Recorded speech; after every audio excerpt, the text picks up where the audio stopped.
Thank you. Thank you very much. Good morning, and thank you, Ian, for that kind introduction. It's November over here as well, so I'm not sure where it all started, but as you kindly noted, my growing Mo has been with me since I think about age 17 or 18, which must have something to do with those Greek genes from Castellarizon that you talked about. But I'm very proud wearer of this moustache, and if I can support Movember, then even better.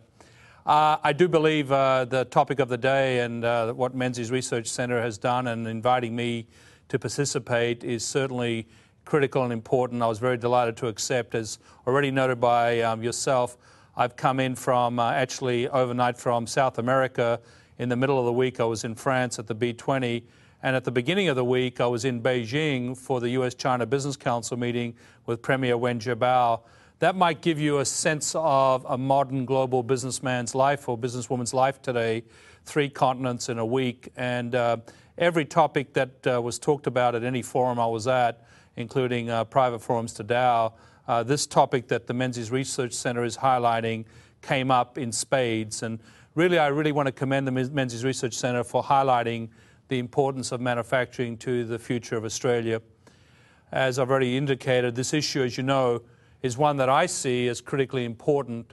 So it's really reassuring to know that a think tank like this one has made it a priority and a priority for the Liberal Party. For that, I believe we all owe thanks to Tony Abbott, who I believe will be speaking later today, for commissioning this roundtable.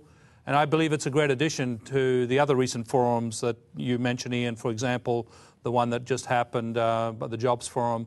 But it also speaks to Tony Abbott's commitment to making manufacturing a part of Australia's future in the form that it needs to be in.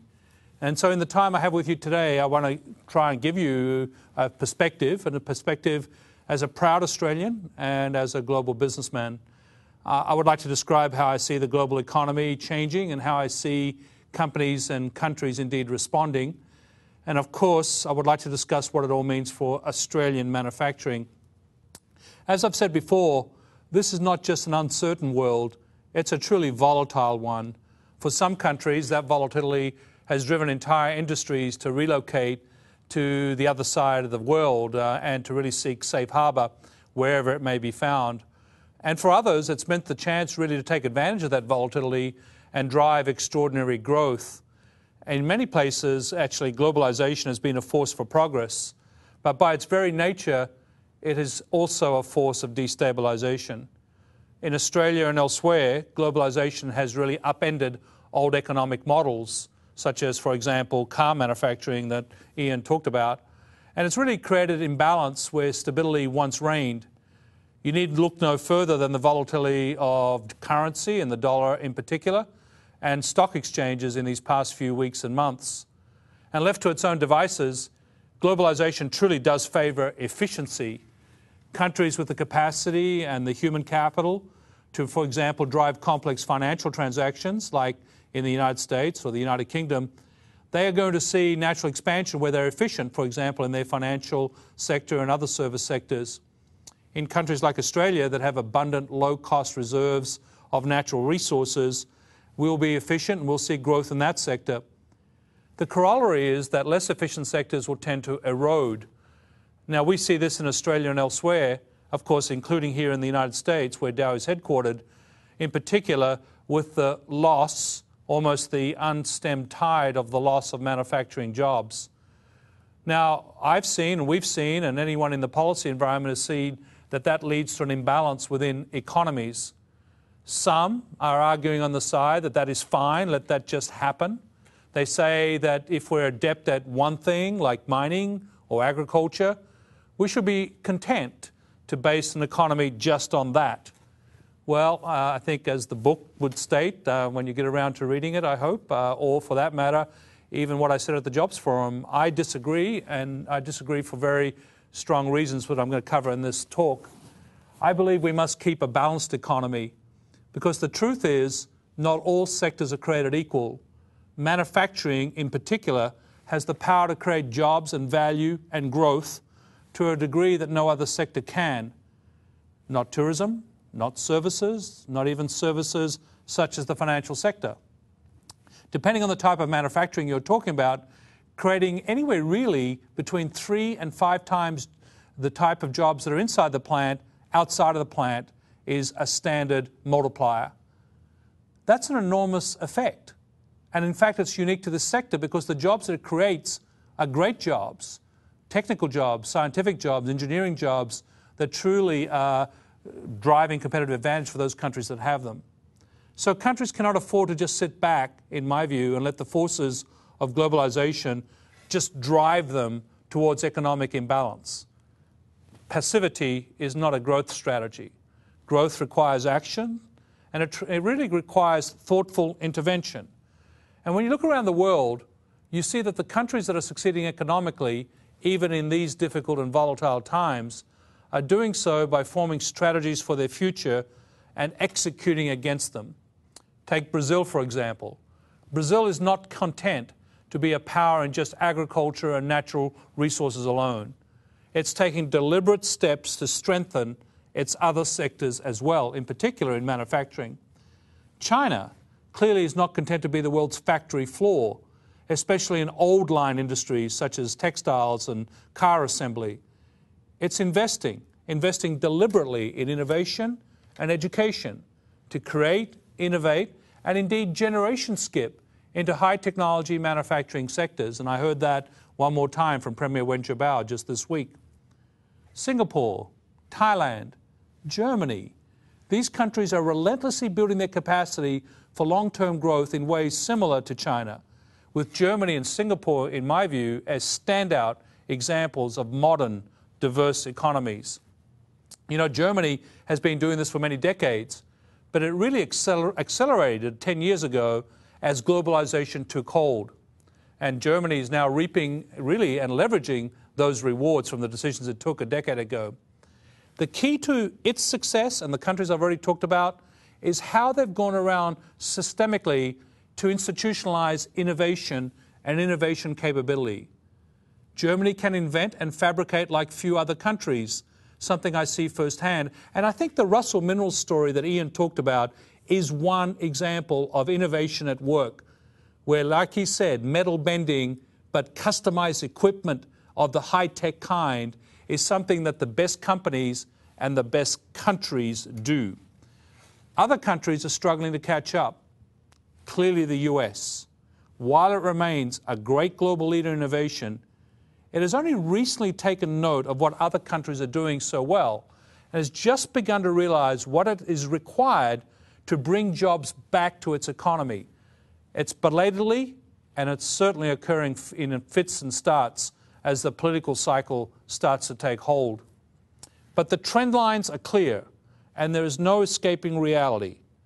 As I mentioned at the Australian Government's recent job forum, more and more we see countries acting like companies, identifying their comparative advantages in true Michael Porter style and competing aggressively for business. Some governments are boosting business, creating a climate that attracts and rewards investment, spurs innovation and job creation, and appeals to companies that are less bounded by national borders than ever before. In my view, Australia ought to be doing more along these lines. We ought to be rethinking the model and reinventing the model of Australian manufacturing. Our focus can no longer be on the kind of suboptimal scale manufacturing that can only exist behind a high tariff wall, that in truth can only really serve a domestic market. That's yesterday's vision of manufacturing, just like Tom Harley talked about in his introduction. Instead, we need to think today about a new term that's being coined around the world, really borrowed from Germany, a term called advanced manufacturing, about developing a series of clusters around industry areas where Australia truly does offer global competitive advantages, an industry which is built and aimed at global markets. Now, we know that Australia has remarkable assets. I think Australia is an engine of global commerce, really, punch above our weight. We have been dealt incredible resources below the ground. But we also have incredible intellectual resources above the ground. So the question, I think, is, how do we maximize both to our advantage? Partly, that requires a recognition that commodities markets are cyclical and volatile. And though our resources are diverse, we are not immune to these outside forces. A resource economy makes sense in the boom times, but what about in the downswings? I believe we need to build an Australian economy that is far less dependent on the prosperity of others. An economy that more global businesses want to come and invest in. Now, resources and mining will be a big part of that. So will services. But it also requires a robust advanced manufacturing base that creates high value-added products, especially those, as Tom referred in his opening remarks, to those that use our natural resources and our human capital. And what I mean by advanced manufacturing is truly, in a very simplistic mindset and viewpoint, a sector that takes raw inputs, combines them with intellectual capability, and adds value to a functionality that the world needs, like water purification, fuel-efficient transportation, solar panels, wind turbines, advanced agro and bioproducts, lightweight nanomaterials, vaccines and other pharmaceuticals, and I could mention many, many more. If we do this, as other countries have, our centres of innovation can become hubs of commerce. They will attract the best and the brightest. They will indeed attract manufacturers who can commercialise products coming down the pipeline. All told, this creates a virtuous cycle of economic activity, a supply chain of sustainable jobs, and the wealth of high value-add products. But it is my view that this will not happen by default. It will only happen if Australia develops a manufacturing strategy, an advanced manufacturing strategy, and executes against it relentlessly. Now, there are a number of ways to approach this, as I'm sure you all know. But I would like to add the perspective of a company that operates 900 facilities and is present in over 150 countries. And we are constantly asked and asking the all-important questions. Should you invest there? Do I invest here? Should you build here? Do I build here? Or should I go somewhere else? With that in mind, let me make 5 brief recommendations about additional steps Australia could take to create a stronger, more balanced economy. The first and most important choice Australia can make is the one I've already stated, and that is to invest more in innovation. Innovation and research and development are the precursors of a vibrant, advanced manufacturing sector. You cannot build and sustain a manufacturing base unless you build an innovation base alongside it. It's as simple as that. Increased investment in innovation would put Australia in the driver's seat for solving the greatest challenges the world will face over the next century. Yet, over the last decade, Australia has fallen from 5th to 20th in the World Economic Forum's Global Competitiveness Index, largely because our spending on innovation has fallen nearly 25% since the early 1990s. This is a trend we have to reverse. And that will mean looking at things such as incentivizing R&D through tax benefits and direct grants, investing more in later stage innovation, especially in demonstration projects, and focusing R&D spending specifically on advanced technologies, artfully funded by government. It means establishing clear frameworks for increasing collaboration across the industry, and it means developing a true commercialization and financial system to help scale up and start models and to manage risk, just like the tiny country of Israel does. I am not calling for Australia to start picking winners and losers among companies. I'm just saying that Australia should pick the sectors that are vital to its future and then support them aggressively, proactively, with research and development. It's worth noting that most of the 20th century's greatest innovations started with government incentives to researchers, whether in academia or through governmental institutions or in the private sector. Secondly, we need to acknowledge that an advanced manufacturing sector will not really be built until Australia maximises its natural competitive advantages, especially when it comes to energy. Now, Tom referred to natural gas in his opening remarks, but I want to build out these examples. Right now, Australia burns most of its natural gas for power, or indeed increasingly liquefies it for export abroad. I'm all in favor of exporting to generate short-term revenues. That's a sound strategy. But I do think there's an even better additional use for natural gas, one that results in much more valuable exports. When you burn a cubic foot of natural gas, you get power out of it. But, to state the obvious, you can only do that one time before it's gone, a one-time value add. If you take that same cubic foot of natural gas and use it in a value-add petrochemical or chemical process like we do at Dow, if you create high-value chemicals, materials, and high-tech products with it, then you get on average an 8 times value add across the GDP of the entire economy. A much, much greater gain. Today, Australia is one of the few gas-rich countries that has not adopted a strategy to give itself that advantage.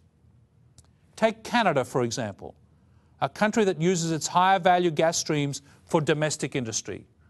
All you have to do is visit the province of Alberta to see the knock-on effect to the Western Canadian economy.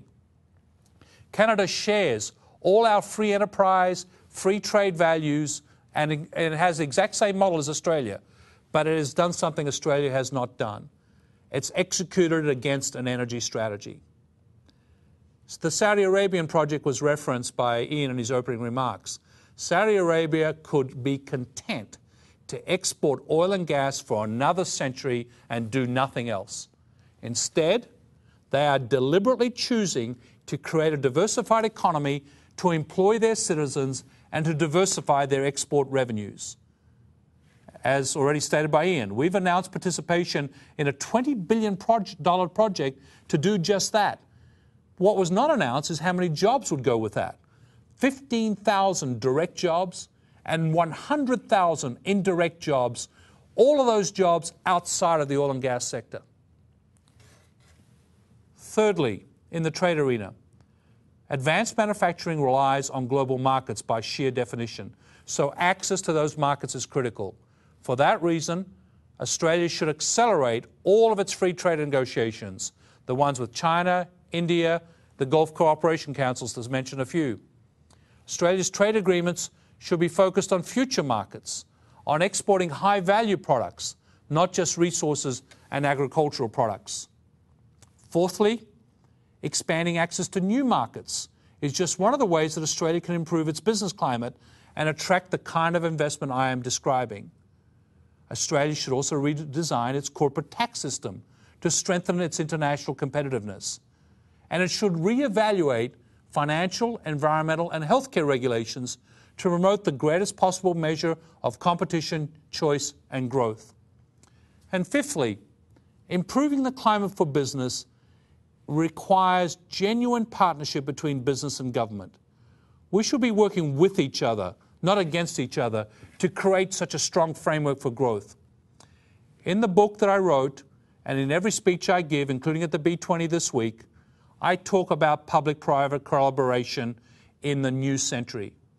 And this type of discussion should not bring discomfort to the liberal side with a capital L of Australian politics. I'm not calling for greater interventions. I'm not calling for higher public spending. If we make the right kind of investments, we should expect high returns. This is the common thread running among countries that are succeeding in the global economy, a commitment to public-private partnership for the new century. You see it in most of all the planned economies by very definition, but free market economies are catching up, and they're coming up with their own effective version, like Germany, for example, as I mentioned earlier. In the United States, the example of President Obama forming the Advanced Manufacturing Partnership, which I'm privileged to co-chair, as Ian mentioned, is beginning. We're starting to identify priority industry sectors and to develop strategies on a country basis for each. This new effort is a collaboration between the federal government, academia, and industry, and it's focused on advancing and extracting the technologies with the greatest potential impact out of those entire sectors. We're evaluating nanotechnology, robotics, and advanced materials as examples. Our overriding aim is to spur collaborative projects that will create a hotbed of innovation and commercial activity. To succeed, Efforts like these have to be supported by a commitment to educating and expanding your workforce. Advanced manufacturing jobs are high-skilled jobs, and they tend to have a background in science, engineering, math, technology as a whole. You know, to state the obvious, global businesses go where the talent is, and we need to make sure that that place is indeed Australia. That's going to require developing a new curriculum for engineering, education, and job training. It's going to require scores of new recruits to the ranks of qualified educators. And it's going to require new teaching techniques, new innovations in the classrooms. A great example is ATSE's Stellar program, which provides students not just with theoretical scientific education by rote, but actually with practical applications of science and demonstrations thereof as well. It strives to do what I believe is incredibly important, to help Australian children fall in love with science again, just like I did 30-odd years ago. We're also going to need to revisit our immigration policy. To state the obvious, we have a small worker base. To build an economy run by the best and brightest, we not only need an education system that can produce them, but an immigration system that can attract them. Just stepping back to state what you've been hearing me talk about, all of this is an ambitious agenda. It's an ambitious set of prescriptions. And I'm sure you're going to caution me that there's not a single piece of that that's easy to accomplish. And it will take more than a single piece. It will take a holistic and strategic approach. That is indeed a challenge. But Australia knows challenges. And I believe Australia is up for it. And by the way, in other countries, getting this done has taken the determination of people, businesses and government working in this partnership model that I've defined and described under a clear national framework. You know, often it takes a crisis to change people's thinking. Just that's natural and it's human nature. The truth is, I don't think many people in Australia know that there's such a crisis on our collective hands. It just so happens right now, I think too many Australians see what we have and understand that it has a benefit. What they don't understand, that there's a crisis that's growing out there. It's growing all over the world. The global divide between rich and poor, the disappearance of the developed world's middle class, the social chaos of failing financial systems that we're seeing in full display in Europe, the arrival of fast-growing, previously emerging BRIC nations and their successor nations, and of course the resource boom leading to inflation and commodity unpredictability and volatility. All of these events are swirling around the world, and they're going to have a deep influence on the Australian prosperity model. And so at the very minimum, we Australians need to get clever and build a hedge against exposure to these new global tectonic forces. As I've said, I believe that hedge should come in the form of developing a national advanced manufacturing sector that develops an innovation-centric value add to Australia and its human capital. In closing, I just want you to know I believe in Australia's greatness. From my travels around the world, I know Australia is an envy among nations. I desperately try to cling to my last vestiges of my accent. I'm proud to be a representative of our great nation. It's our chance now to be a leader amongst these nations. And I, for one, am ready to stand and help everyone do that to the extent that talks like this are helpful. I want to thank you all for listening. And Tom and whoever's moderating over there, I'm very glad to take your questions. Thank you.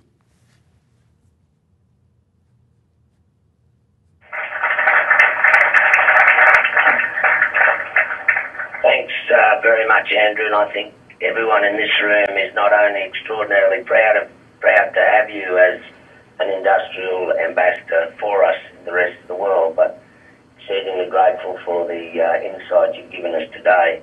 We are going to take questions from the floor, and as is my prerogative as the moderator, I'll ask the first question. You did mention right at the end the question which perplexes me, that without convincing everyone that Australia's manufacturing industry is in a deep crisis, because I think most people, as you say, have that gilded view because the resource industry is so strong, everything else will basically get dragged along. So without actually going out there and preaching the disaster that awaits the industry and manufacturing sector if we don't change, how do we actually get people to realise that it's just as important to make sure we've got innovation programs that cost taxpayers dollars, taking money away that's saved from infrastructure or from health or from education? It is a balance, and you're quite right. We've seen in the last 4 years huge amounts of money ripped out of the innovation sector because people in the end don't relate to that. So how do we actually get governments and the community to take these steps without going out and basically saying the roof's falling in on manufacturing?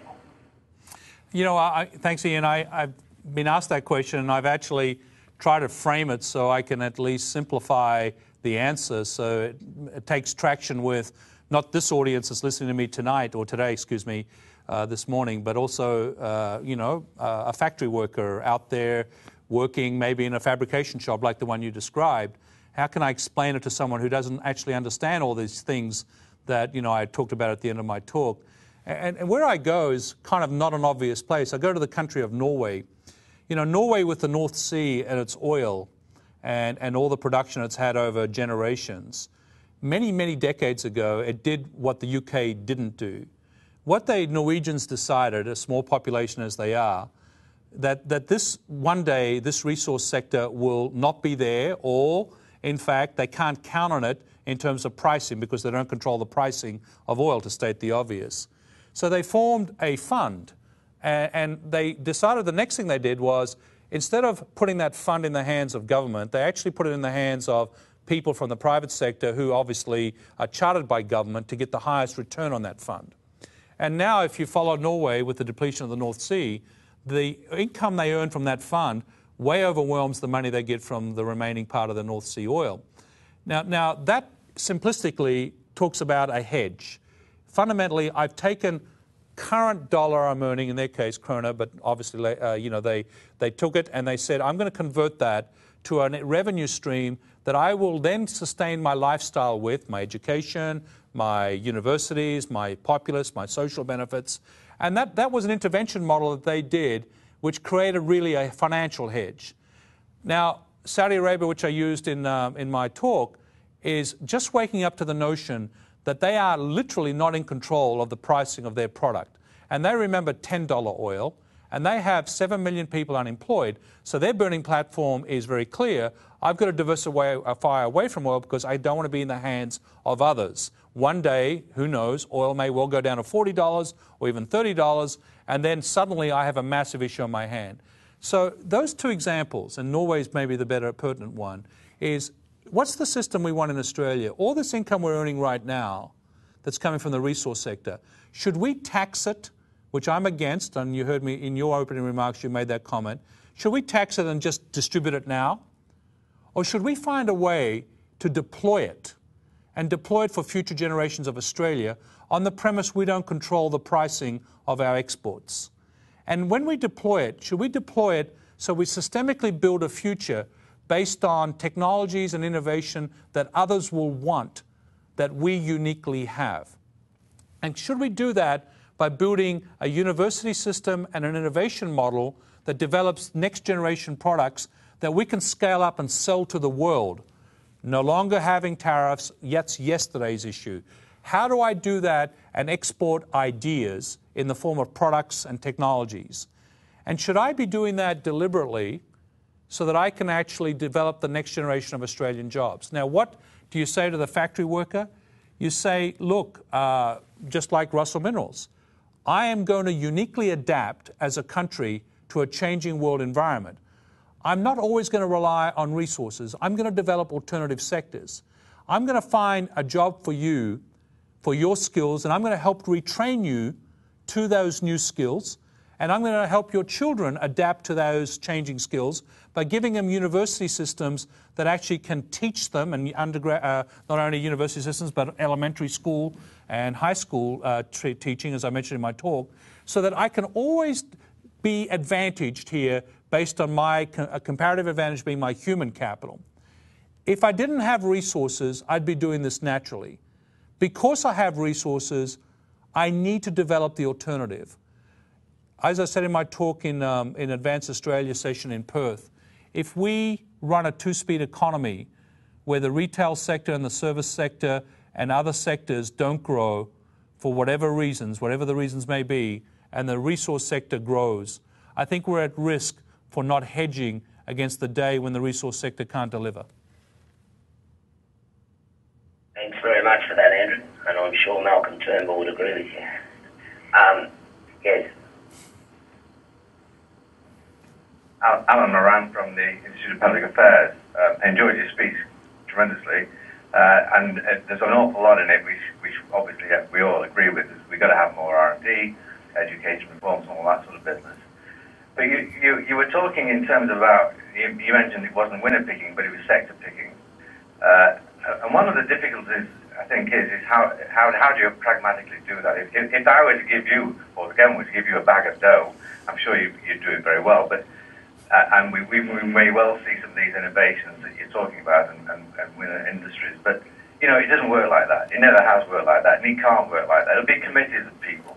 It'll be committees of people picking winners, industries, and one or two that you mentioned, we've already seen picked. You know, solar panels. We've wasted a lot of money, and wasted even more in the United States, on solar panels here. That sounds terrific. Water purification. I'm going to ask you to get to your question, Alan. Okay. Well, how in fact do you convert that ideal that you have into practical winner-picking or sector-picking industries, given the fact that you've got to work with government, not with the company? Yeah, I mean, it's a great question, and one that we are dealing with in the President Obama's manufacturing partnership. What you've got to do is take an inventory of what you're good at already and then build from those. The German model is a great example. The Germans literally 2 decades ago developed an incredible engineering and fabrication capability, and they said, rather than just build tanks and just build pumps and pipes, what's the next fabrication required? And of course, it became customized equipment for the world, in essence. I will now introduce robotics and automation. So they built on they inventoried what they were good at, and then they built a systemic way of creating, if you like, innovation centers in the universities, and for that matter, work with the private sector to train workers and retrain workers by giving them incentives. We have great apprenticeship programs in Germany, and Germany, for that, with no natural resources, has a vibrant chemical and materials sector when it really shouldn't, but it has because it proactively invested on its innate capability in engineering. So what is Australia good at today? What can we build on? That's the first step. And the second is you don't leave it in the hand of committees and, to forgive me for saying it, bureaucrats, because governments don't tend to allocate very well, and they certainly don't tend to implement very well. So what you've got to do is build this public-private partnership model and do it quasi-government, quasi-business, just like, NASA did with the internet and with computing and fundamentally launching all these startups that came from government-backed R&D, but launched them in a way that created a Silicon Valley or created a Bio Valley in Massachusetts. These things need to be released from government as fast as possible. The only point I'm making is government needs to be very deliberate in thinking through how I can pre-fund the innovation that is required in my CSIROs, in my universities, so I can attract the private sector, and they in turn will come because Australia is good at that. One of those things Australia is good at right now, which we at Dow are investing in, is advanced biotechnology.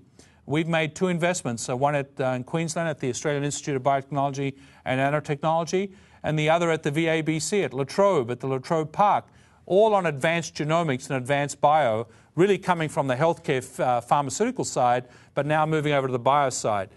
Is that something Australia should build on? Should Australia decide to be the preeminent centre for white bio for the world? Question. Answer. Get the dozen or so minds and companies that are relevant to that question and figure out how to create a trajectory of investment that competes against other nations who are attracting white bio there today. And there's another dozen ideas I can give you, but for the sake of time, I'll stop there. Thanks, Andrew. Yes. Hi, Michael Bleeby from the Australian Financial Review. How compatible is the system of advanced manufacturing model that you're describing? How compatible is it, or could it be, with a carbon tax or a carbon trading model of the sort that is on the agenda here and increasingly in other countries?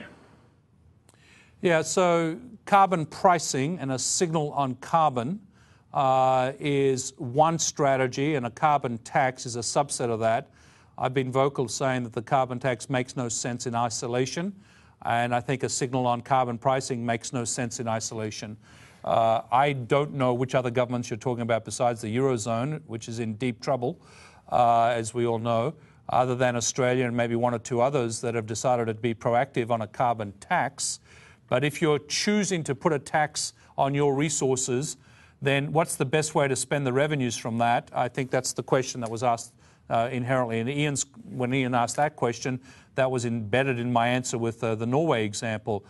But if you're going to do tax and spend, that's a very poor use of a great ability to take a great income earner today, in essence, resources, disincentivize them by giving them more of a tax, then taking that money and then putting it into uses that aren't necessarily building your future industry. I would be against all those points. If you could, in fact, get a global agreement on a price on carbon, which I don't believe is going to happen in any short-term time frame, then maybe a signal on the price of carbon would change behaviours and, in fact, develop an energy policy that might make sense. I have been previously quoted, and I really do believe it's the way the US is inevitably going to go. For that matter, most other developed nations that haven't really put a price on carbon in place, and that is an all-of-the-above energy strategy, which it might then yield a price on carbon as an outcome after one embraces all the other components of an energy strategy. But I'm not very favourably inclined to what's occurred with the carbon tax price regime in Australia. I don't think that encourages any use of funds, nor does it encourage any of the right behaviours. Okay, time for a couple more years. Excuse me. Andrew, I found your talk very fascinating. He can't see you, so you'll have to say that. My name is Michael Crouch. I'm a New South Walesman. I'm a manufacturer, and I make what the majority of the world doesn't have and export it.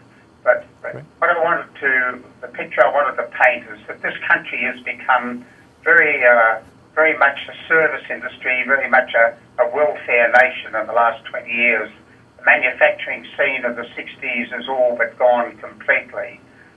We've got a complete focus on mining and a focus on looking after ourselves, because it's just service orientated. It's a disease that's crept in after the last 20 or 30 years.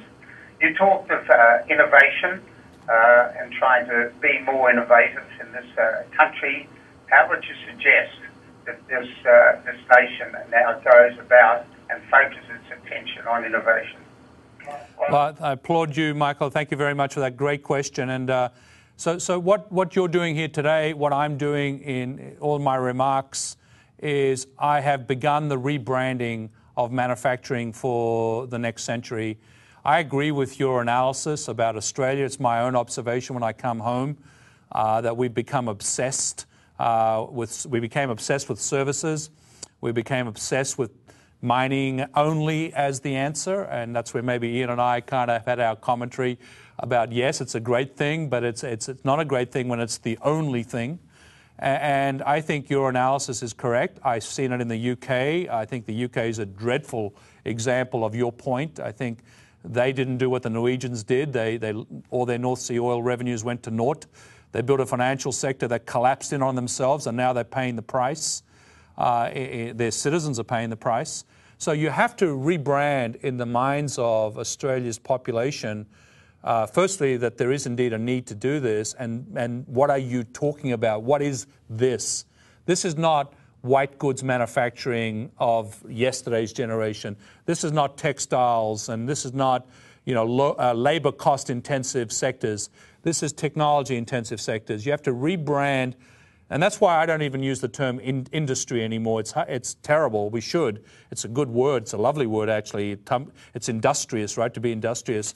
But rebranding and redefining what the sector is today and what it's going to be tomorrow. In the previous question, I got asked about solar. There was a commentary about solar panels. That's a great example of a narrow view of what the solar industry is. And the Solyndra collapse over here in the US is a great example of a short-term take, one company who had bad actors in one part of the solar value chain. Solar has actually been tremendously successful around the world, where they have got a deliberate strategy to be in the entire value chain, in particular the material science part, which is actually the part that matters in the solar market. But not to distract from your overriding point, whatever sector it is, and whatever sectors Australia picks, as a nation to really focus its front-end innovation on, it really is companies like yours and people like you that have to begin to form a conversation with the entire country on why manufacturing for the modern century is such a different industry than the one from last century. It's not pollution, it's not smokestacks, it's not labor cost intensive, it's not unions and management fighting each other for a piece of the pie. It's high intellect industry, it's high intellect manufacturing, and by the way, it's something that Australia should do because, as I said in my remarks, Australians, and maybe I'm biased in saying this, are proven to be clever, institutionally have put in place an education system that's worked, and in fact have got great universities and technical colleges that are working today. And so why keep atrophying them deliberately by disinvesting in innovation, which is really the main point I made in my remarks. Thanks, Andrew. Last question, Josh Frydenberg. You talked about Josh Frydenberg, Member of Parliament. You talked about free trade and specifically about accelerating the bilateral free trade agreements with China, India, and the Gulf states, but avoiding the narrow reach of those free trade agreements. Could you just elaborate on that? And also, what hope do you see for the multilateral Doha round? It was thank you for that question. The Doha round conversation was a big part of B20 and G20 just this week, and I walked away from all of that. I was on a panel actually with Pascal Lamy. Lamy, I'm sure I'm saying his name wrong, the Frenchman, of course, who heads WTO. And boy, he used the term, let me see if I can remember it exactly, his cautiously pessimistic, which was a frightening term for the world's head free trader, cautiously pessimistic on any conversation to restart Doha. President Sarkozy, in remarks he made to a small business group that I was in, said there's going to be no Doha while we in the developed world are paying the social costs of subsidizing other nations who are in the emerging world who aren't paying the full cost. In other words, you can't have access to us if you don't put your subsidies to bed, if you don't get out of all the bad stuff you do to be competitive in the world, and you're not WTO compliant even. A lot of negative rhetoric on Doha or a restart to Doha, which then takes me to the first part of your question.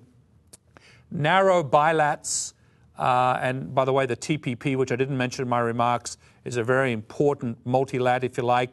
So it's not a bilat, but it's a little bigger. The US is going to start working on that. I'm the member of President Obama's Export Council. That's on our agenda week after next, now that the 3 trade agreements have finally been signed in the US. So maybe a little more than narrow than wider than bilats, not as narrow as bilats, but I do believe that's the world we're going to face these next several years. I do think Australia needs to be proactive on those. I think Australia, obviously, as I said in my remarks, is a major beneficiary of access to world markets. And with a strong currency, basically we have a need to get moving on the sorts of products the world needs beyond just resources, because we can't, compete with the strong dollar in particular. So I do think these are important conversations that Australia can be a leader in, but I am not hopeful on multilaterals of the type, certainly not Doha type, anytime soon. Thanks, Andrew. And as an ex-farmer who's been subjected to all the trade subsidies that Europeans could think of and all the trade barriers they could think of, can I just say it never ceases to amaze me how they can find another reason to put in place a new trade barrier. But anyway, I won't digress. Ladies and gentlemen, we've been privileged this morning to hear the thoughts and visions and strategies of one of the world's most preeminent business people. And to think that he's an Australian, and I know deep down there he's still a Darwin boy, you've only got to have a conversation with the guy to feel that. It has been a double privilege. We are so proud of you, Andrew, but we are so grateful for the time you've given us this morning.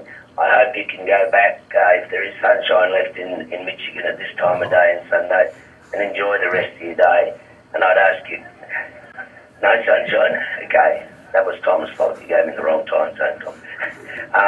Could I ask the room to come and join with me and thank Andrew for his amazing contribution?